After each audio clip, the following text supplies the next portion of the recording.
Xin chào các bạn. Việt Nam, những góc nhìn đã có một khám phá không biết là nên khóc hay nên cười khi vô tình thấy một chủ đề mở đầu bằng câu hỏi tại sao Việt Nam quá nghèo, trong khi người Việt Nam rất thông minh. Và thật bất ngờ, một người dùng mạng xã hội đã nhận xét rằng người Việt Nam không thông minh lắm và cần quên đi tư tưởng tự mãn cho rằng mình thông minh. Lạ thay anh ấy lại là người Việt Nam đấy các bạn ạ. Anh ta khẳng định rằng người Việt không thể so sánh được với các quốc gia khác về trí thông minh và thậm chí còn thấp hơn nhiều so với nhiều quốc gia trong khu vực. Đã thế lại còn khuyên người Việt đưa ra các đóng góp tầm cỡ thế giới của mình để chứng minh khả năng của chính con người, đất nước này. Cuối cùng, anh ta cho rằng người Việt không thông minh mà chỉ khôn vặt, cơ hội và chặt chém, chụp giật. Thói khôn vặt, mánh lới, chụp giật để hoàn thành mục tiêu cá nhân nhanh nhất và có lợi cho bản thân mà không phải để giải quyết các vấn đề có hệ thống. Ôi trời, lại gặp phải một nhân vật thích tự nhục và thích chê chính đất nước, con người Việt Nam, chỉ để chứng tỏ mình có cái nhìn khách quan, hiểu biết hay là thông minh hơn phần còn lại của đất nước chăng? Thật sự là khó hiểu, khi mà ngày ngày trên thế giới vẫn gặp những con người cực phẩm chỉ chờ trực có cơ hội là cà khịa chính đất nước, quê hương mình. Thật buồn cười khi một người Việt Nam lại tự ti và phủ nhận giá trị của chính dân tộc mình trước bạn bè quốc tế như vậy. Nhưng mà, chưa cần người Việt mình lên tiếng, thì đã có rất nhiều bạn bè trên thế giới chấn chỉnh lại suy nghĩ của anh ta rồi đấy các bạn. Họ đã nói gì? Chúng ta cùng theo dõi nhé! Việt Nam, những góc nhìn. Đừng đánh giá thấp bản thân hoặc đất nước của bạn. Tôi đã sống ở Việt Nam 12 năm và thấy rất nhiều cải tiến trong những năm đó. Bạn đúng rồi, quá nhiều kẻ ngốc ở Việt Nam. Ví dụ những người này. Dự án đã giải phóng hơn 99% mặt bằng, song vẫn còn hàng trăm hộ dân tham lam, chống đối để đòi hỏi những khoản đền bù cao hơn hẳn. Những người đó đang cản trở Việt Nam phát triển. Tôi là người Indonesia nhưng chúng tôi luôn nói rằng với giá của mặt hàng đó, chúng tôi có thể mua nó rẻ hơn so với khách du lịch. Không phải chúng tôi không coi trọng hàng hóa của mình, nhưng thường người dân địa phương biết cách mặc cả và biết chỗ mua rẻ hơn. Điều đó là bình thường. Bạn không thông minh, nhưng nhiều bạn trẻ Việt Nam thông minh. Họ có thể được xếp hạng cao hơn những người đến từ nhiều quốc gia trên thế giới trong các cuộc thi Olympic dành cho học sinh.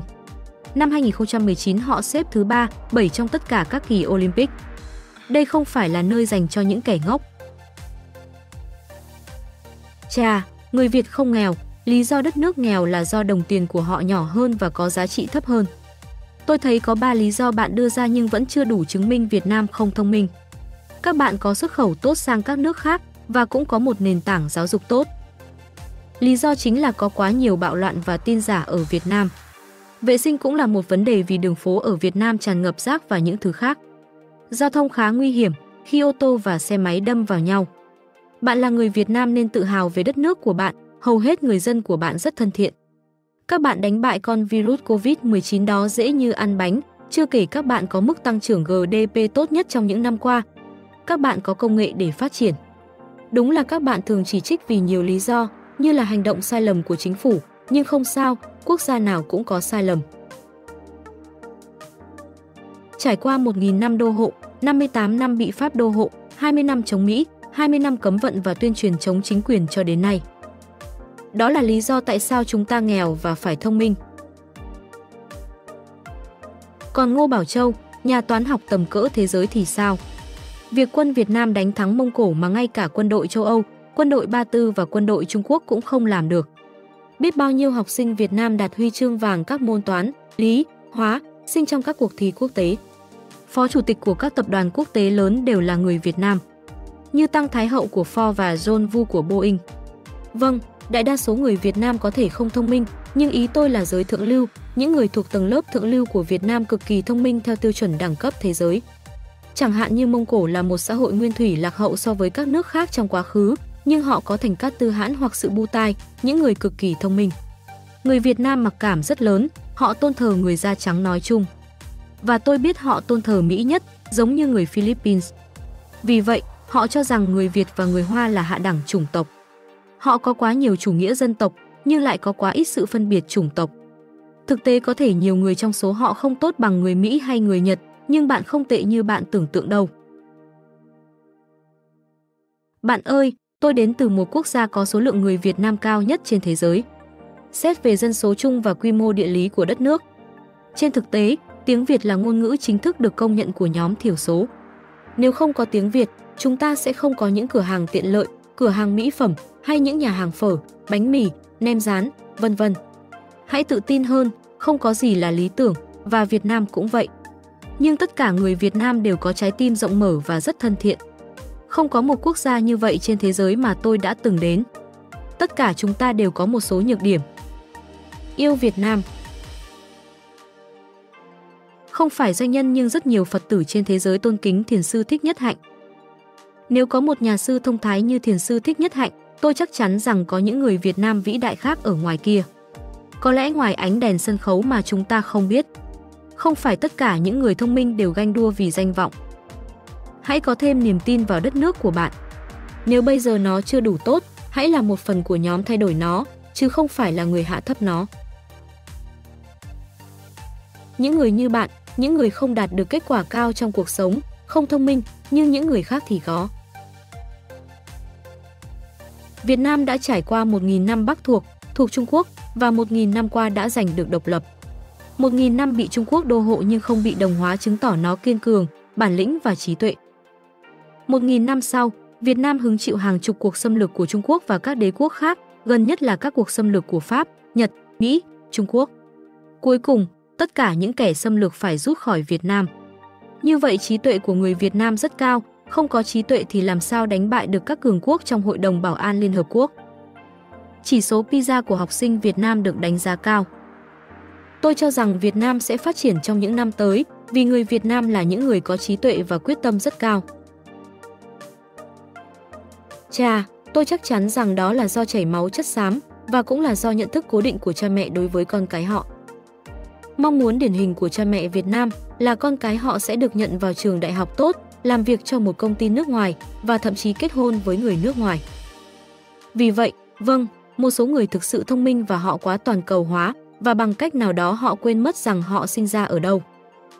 Họ bị thu hút bởi tất cả sự phát triển nhanh chóng của các nước phát triển. Nó giống như cơn gió thực sự thư giãn và họ cứ thế cuốn theo nó. Bởi vì họ còn trẻ và họ rất dễ bị ảnh hưởng. Đáng buồn thay, chính phủ đã cung cấp rất nhiều lợi ích cho người tài, nhưng không có gì có thể ngăn chặn tình trạng chảy máu chất xám.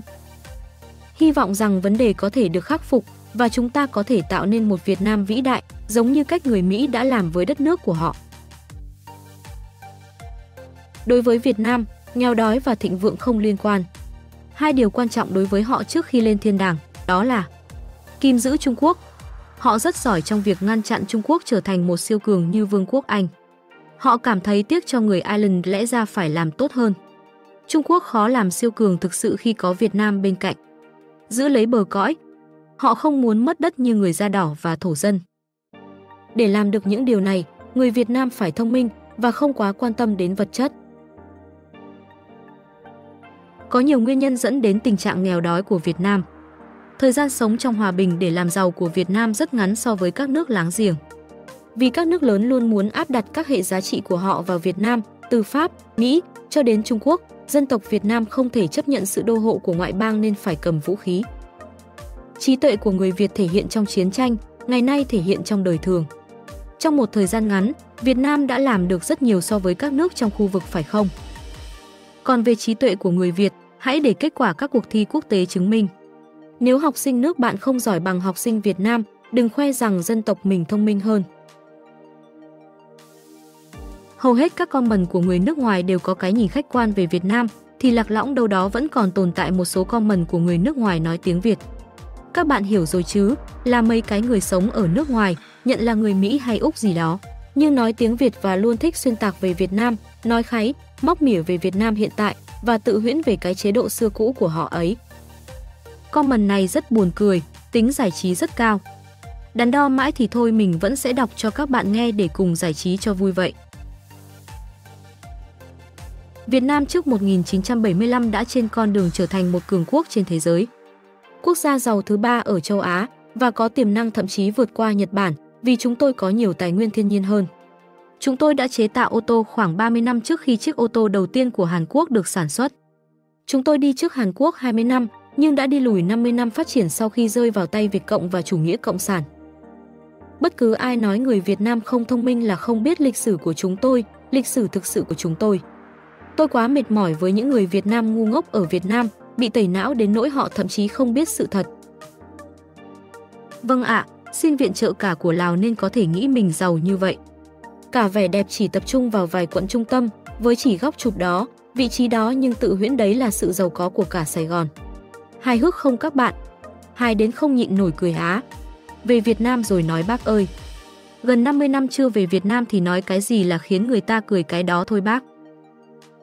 Và tất nhiên, mấy cái comment kiểu trên sẽ gặp phải phản đòn luôn và ngay này. Bạn mới chính là vấn đề với người Việt Nam. Bạn nghĩ rằng bạn biết rõ hơn những người khác sao? Thượng nghị sĩ Mỹ William Fulbright gọi Việt Nam thời đó là nhà chứa kiểu Mỹ. Đừng khoe khoang về sự phát triển của cái nhà thổ này. Nếu không có cái đũng quần của người Mỹ thì các ông đã không tồn tại được hơn 55 ngày rồi gục ngã. 46 năm trong lưu vong ở Mỹ các bạn vẫn là cộng đồng ít học nhất. Cộng sản Việt Nam đã tạo điều kiện thuận lợi cho người Việt phát triển. Học sinh Việt Nam đứng trên học sinh Mỹ trong cuộc khảo sát PISA năm 2012, 2015 và 2018. Việt Nam dẫn đầu các nước đứng đầu thế giới về số lượng huy chương Olympic toán học và khoa học. Tôi chỉ thấy tên Trung Quốc, Hàn Quốc, Ấn Độ hay Nhật Bản trong đội tuyển Hoa Kỳ và không có tên người Việt Nam nhập cư. Bạn không thấy xấu hổ sao? Thật đáng tiếc khi có những con người kỳ lạ, không thể nhìn nhận đúng giá trị và tiềm năng của người Việt Nam. Từ các nhà khoa học, nhà văn, nhạc sĩ, nghệ sĩ đến các doanh nhân và chuyên gia trong nhiều lĩnh vực. Thế nhưng cũng thật may mắn vì có nhiều, rất nhiều hơn nữa là những người trên khắp thế giới đủ hiểu biết và khách quan, đủ rộng lòng đón nhận những khác biệt văn hóa để đưa ra những đánh giá tích cực, khẳng định những giá trị của một đất nước giàu văn hiến như Việt Nam. Vậy nên, những người Việt dù ở bất cứ nơi đâu, cần có sự thấu hiểu và tôn trọng đối với đất nước và dân tộc của mình để cùng nhau xây dựng một Việt Nam phát triển và vươn lên.